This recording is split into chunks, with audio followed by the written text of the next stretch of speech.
Bö. Ajattelin tulla vielä vähän juttelemaan tästä kaivoshommelista. Te, jotka ette ole kiinnostunut kaivosjutuista, niin ei kannata katsoa tämän pidemmälle. Sähköautovideoita tulee kyllä tämän jälkeen. Nyt on tilanne sen verran akuutti tässä kaivoshommassa, että tuossa maanantaina 17. päivä eli huomenna niin on Tukesin huomautusten viimeinen jättöpäivä ja myöskin kaupunki antaa oman lausuntonsa tästä aiheesta. Ja me oltiin eilen tuolla Heinolan torilla tapaamassa siellä heinolalaisia kertomassa tästä mahdollisesta kaivoshankkeesta ja malminetsinnästä. Ja paljon siellä sitten ihmisiä tavattiinkin. Ja itse en tavannut yhtään, joka olisi ollut kaivoksen puolella. Aika monella oli vähän semmoinen epäuskonen, että ei kai se nyt oikeasti voi tulla, mutta nyt meidän täytyy just tehdä se torppaaminen tässä heti alussa, ettei nyt turhaa tule tekemään niitä malminetsintöjä, jos sitä lupaa sitten lopulta ei kuitenkaan anneta kaupungin puolesta. Ja ne ympäristöjutut tuli varmaan käytyä jo aika tarkalleen siellä edellisessä videossa, että tässä on erittäin herkkä tämä järvivesistöt tässä ympärillä ja ollaan ihan latvavesillä, niin se on sitten aika pitkälle voi katastrofin sattuessa nämä järvet ja vedet likaantua. Mutta myöskin ne pohjavedet sitten, koska se kaivos kuitenkin imasee sitä pohjavettä aika syvälle, niin se voi vaikuttaa monella tavalla, mitä kukaan ei vielä tiedä. Se voi jopa vaikuttaa sinne Sonnaseen asti, koska se on lähdepohjainen järvi ja yksi Suomen kirkasvetisimmistä järvistä. Niin vaikka millaisia tutkimuksia tehdään ja selvityksiä, niin ei kuitenkaan voida olla ihan varmaa, että mitä sitten oikeasti tapahtuu. Se näkee aina sitten vasta, kun se on tehty ja sitten on liian myöhäistä. Sitten yksi kans, mikä tässä on ilmennyt, niin tämä luvan hakija, kairausluvan hakija, niin on tämä Stedle Exploration AB, joka on suomalainen yritys, mutta semmoinen yhden miehen firma, ja he on myynyt sen tämän valtaushomman sille Great Northern Mineralsille.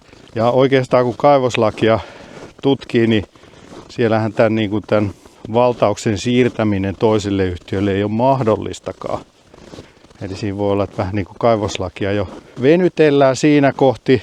Ja sitten kun katsotaan sitä yritystä, joka sitä hakee, niin se ei ole kovin uskottava. Ja sekin kaivoslaissa sanotaan, että yrityksen pitäisi olla uskottava.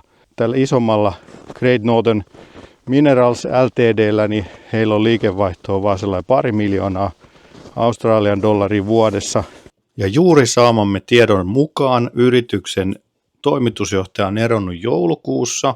Nyt on tilintarkastajien lausunnossa sanotaan, että rahat alkaa nyt loppumaan, jos ei saada lisärahoitusta jostain hyvin pian. Niin ei vaikuta kovin luotettavalle toimijalle tämä Great Northern Minerals. Eli ei voi nyt puhua mistään kovin vakavaraisesta yrityksestä. Ja tämä Stedle Exploration oli myynyt nämä oikeudet sitten, tai myynyt siis koko yrityksen tälle Great Northern Mineralsille noin 200 000 eurolla. Eli tällaista ketjuttamistahan tässä jo alkaa tapahtua.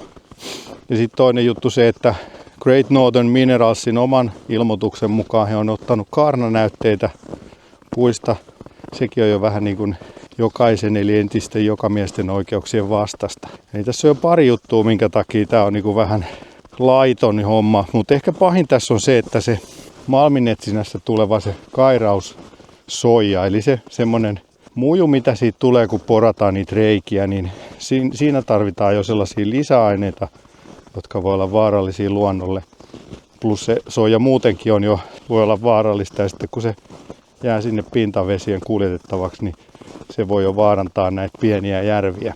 Et puuttuu oikeastaan niin kuin siitä suunnitelmasta, kaivoslain edellyttämät suunnitelmat tämän ympäristövaikutusten osalta jo tästä poraushommastakin. Vähän heikoiskantimissa nyt tuntuu olevan tämä koko projekti siellä tekijän puolella. Mutta nyt sitten kun näiden kaupungin päättäjien kanssa eilen vähän jo päästiin juttelemaan, niin heillä oli kyllä selkeästi sitä mieltä, he oli jopa ehkä vähän loukkaantunut, että me ei luoteta nyt tähän päätöksentekoprosessiin. Ja he oli sitä mieltä, että ei se kaivos tule tänne koskaan tulemaan, mutta se esitys, joka nyt oli annettu huomiseen kokoukseen Heinolan kaupungilta, niin valmisteltu, niin se oli kyllä aika ympäripyöreä. Toivottavasti nyt huomenna kaupungin päättäjät käy kriittisen keskustelun ja päätyy samaan tulokseen kuin Asikkalassakin, eli antamaan lausunnon, jossa he ei tule puoltamaan kaivostoimintaa. Ja sehän on selvä viesti silloin kaivosyhtiölle, että aika turhaa laittaa nyt sitten paukkuja edes tähän malminetsintään, jos se sitten myöhemmässä vaiheessa kuitenkin torpataan kaupungin puolesta. Ja adressiin olisi hyvä käydä vielä laittamassa nimiä. Siellä on nyt yli 6000 nimeä jo. Ja myöskin niitä muistutuksia ja valituksia sinne Tukesille voi laittaa, mutta myös sinne Stedlelle ja Great Northern Mineralsille, jotta he saa myös suoraan sen tiedon asukkaalta, että tällä ei ole sosiaalista toimilupaa tällä kaivoksella. Ja oikeastaan niin kuin näin mökkiläisenä ihmetyttää, jos Heinolan kaupunki tekisi tällaisen positiivisen päätöksen kaivoksen puolesta, koska silloin se on samalla pyllistys kaikille kesäasukkaille tai tilapäisille asukkaille täällä Heinolassa. Koska nyt jo tämä kaivosprojekti ja malminetsintä niin tulee vaikuttaa kiinteistökauppoihin. Eihän kukaan järkevä ihminen halua täältä ostaa mökkiä, jos on vaarana, että 10 vuoden päästä tässä lähistöllä on sitten kaivos. Ja vaikka se olisi vähän kauempanakin, niin sen jälkeen Heinola kyllä tunnetaan kaivoskaupunkina, eikä enää mökki tai tällaisena keskisuomalaisena kesäkaupunkina, jossa on paljon kauniita vesistöjä ja mökkejä.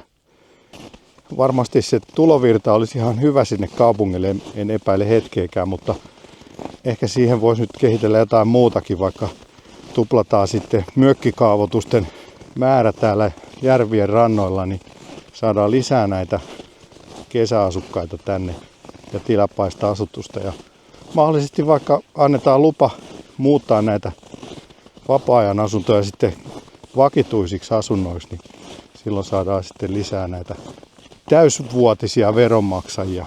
Heinolassa on kuitenkin 3500 vapaa-ajan asuntoa, niin haluaako kaupunki nyt sitten pyllistää heille samalla kun kumartaa kaivosteollisuudelle, niin se jää nähtäväksi. Toivottavasti nyt päättäjät tekee oikean ja ryhdikkään päätöksen ja heti alussa jo torppaa tämän niin kuin tehtiin Asikkalassakin ja homma loppui sitten saman tien siihen. Mutta joo, täällä Lyömiäisjärven rannalla tai Lyömiäisjärven jäällä täällä on parasta aikaa kävellä ja nautin nyt vielä tästä kauniista maisemasta. Tonne metsän taakse se sitten olisi tulossa se kaivos, jos se joskus tulee. Tuohon ihan 200 metrin päähän. Mutta käykää laittaa nimiä adressiin ja laittakaa valituksia eteenpäin. Ja jos teillä on suhteita kaupungin vaikuttajiin, niin nyt on oikea aika ilmaista sitten se oma tahto ja mielipide tästä kaivosasiasta. Toivotaan kaupungin päättäjille viisautta ja voimia tehdä oikeita päätöksiä. Palataan seuraavaan sähköautovideoon. Pöi pöi!